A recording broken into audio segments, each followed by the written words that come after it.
Joss Randall. Salut les groupies, c'est votre cow-boy Joss Randall qui a passé le cap des 300 chroniques et qui vient donc vous présenter sa 301e après ce LOSC ASS et qui s'appelle cette semaine 2 matchs pour le prix d'un.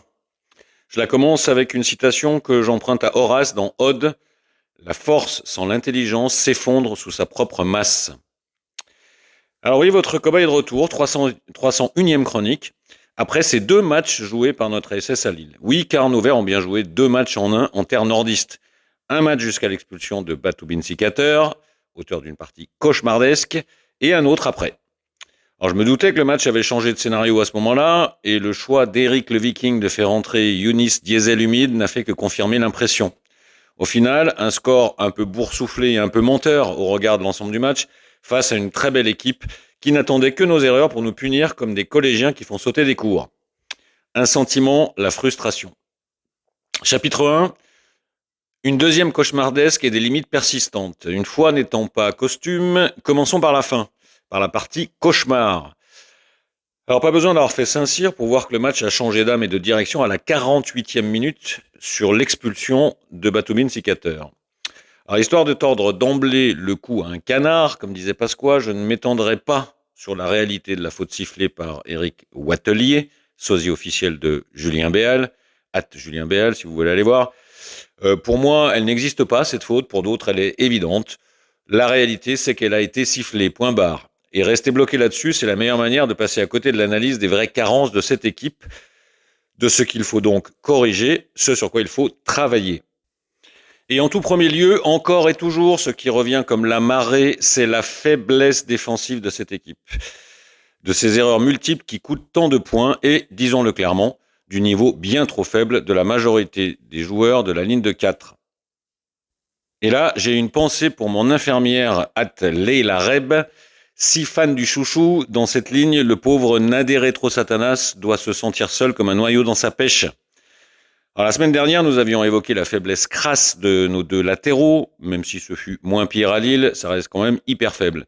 Eh bien, on peut aussi y ajouter sur ce match, mais en étant sûr que c'est que sur ce match, Batoubin Sikater, auteur d'une partie effroyable, responsable d'un penalty où sa balourdise et son manque à la fois de vivacité et de QI sautent aux yeux comme une photo porno dans un missel, et qui se fait bêtement expulser ensuite.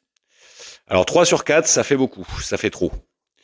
Et au passage, encore un péno concédé. C'est le 10e en 20 matchs, soit un tous les 2 matchs.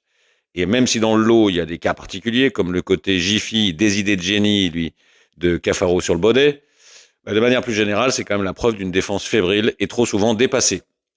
Et pire encore, après avoir fait illusion quelques minutes après le rouge, n'oublions pas quand même l'occasion de passer à 1-2 par Zourico de David Eschevelu en infériorité numérique, et bien la SS est finalement rapidement éteinte comme une lampe qui n'a plus d'huile. Et la défense, un peu comme lors du match aller à Rennes, s'est retrouvée déchiquetée comme un drapeau américain dans une faculté iranienne. Et puis cet événement fut aussi l'occasion de mettre en lumière la profondeur du souci. Nos défenseurs ne sont pas bons, c'est un fait, mais notre banc l'est visiblement encore moins. Et cet avis-là peut s'étendre à d'autres secteurs que seulement la défense. Nous sommes donc condamnés, sauf grosse surprise mercatesque de dernière minute, à faire avec un groupe hyper réduit, notamment derrière, avec une marge mince comme la fente d'un tronc pour le soutien à l'école laïque. En faisant le choix d'entrer Younis Diesel humide pour corriger le tir, notre Cap Horneland a commis à mon sens sa première erreur de coaching depuis son arrivée. Notre sympathique brontosaure nous a encore sorti une prestation dont il a désormais le secret, aussi sympa qu'un crachoir de sanatorium en fin de journée. Alors à la décharge du Viking, on pourra dire qu'il est encore jeune dans la boutique et qu'il a dû croire que lui réussirait avec l'Abdelhamid de la famille, là où Joss Randall Oglio avait échoué. Eh bien, espérons qu'après le naufrage de samedi, ses yeux s'ouvrent comme les volets d'un carillon suisse au moment où le coucou va sortir. Bien sûr, à date, il n'a pas non plus pléthore de solutions, le Viking. Et bien sûr qu'il est plus facile de gagner une guerre après qu'elle a eu lieu, mais on pouvait quand même imaginer que, par exemple, le replacement dans l'axe d'un des 2 latéraux, pas trop de pertes en ligne sur le poste, vu leur niveau, et l'entrée d'un Ivan le franc-maçon à son vrai poste de latéral aurait peut-être un peu limité la casse. Espérons surtout que la probable arrivée de Maxime Bernat-Piauer sera bien une plus-value. Enfin, l'autre limite forte qu'on peut voir à notre SS après ce match, c'est le manque cruel d'efficacité offensive.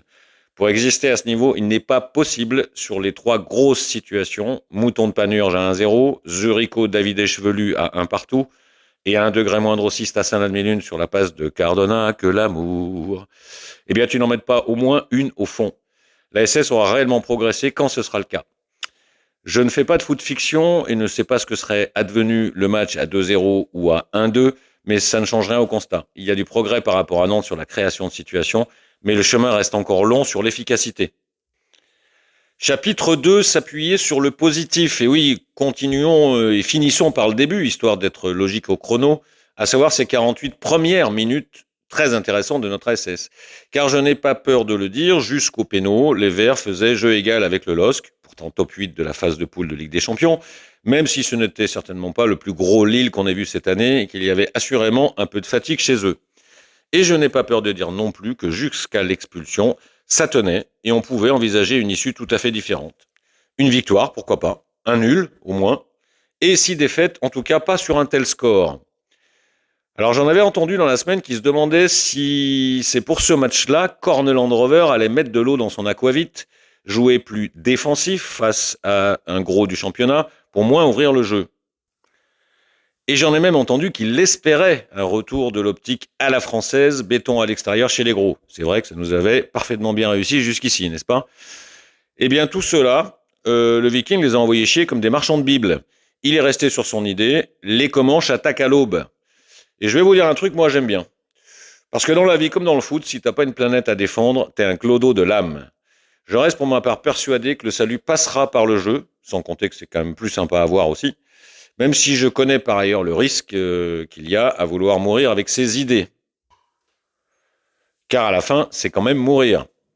Mais comme je disais précédemment, avec cette équipe, un jeu moins ambitieux et organisé plus pour éviter les rousses que pour gagner des matchs, eh bien on a testé pendant 6 mois et ce fut un échec. Donc, qu'est-ce qu'on risque? On aura toutefois noté un aménagement de la philosophie de l'ami Horneland Down Under. Cette fois-ci, moins de possession, 32% contre les 75% contre Nantes, par exemple. Alors certes, c'était à l'extérieur et face à une équipe techniquement supérieure. Mais c'était un choix, car le bloc était aussi plus bas. C'est bien la preuve que le garçon n'est pas dogmatique au point d'en devenir sclérosant. En revanche, on a retrouvé pendant 50 minutes, les 50 premières, les agréables ingrédients qu'on voit depuis son arrivée. Intensité, densité, agressivité et volonté de sortir propre et cette fois d'aller plus vite devant.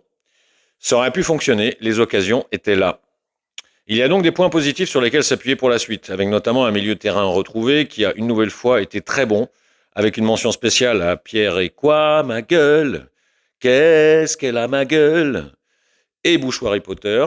Alors, sur le premier, j'avais des doutes à un moment sur la pertinence du montant de son option d'achat. J'en ai beaucoup moins aujourd'hui. Enfin, devant, s'il est évident que Zuricho, David Echevelu est le joueur étincelle de cet effectif, celui qui peut changer un match, et même si ça va mieux sur ce point, il est encore très individualiste et mal fondu dans le collectif. La relation technique avec Stas Saint-Étienne n'est pas toujours fluide. Comprendre, il ne lui donne pas toujours le ballon quand il pourrait / devrait. Et à la place de ce dernier, je gueulerais plus que ça. Et puis le Géorgien est un attaquant, technique, et il le revendique. Très bien. Mais alors garçon, le but du 1-2, dans ce cas-là, tu le mets au fond. Point. Enfin, un petit mot sur le retour du fils prodigue.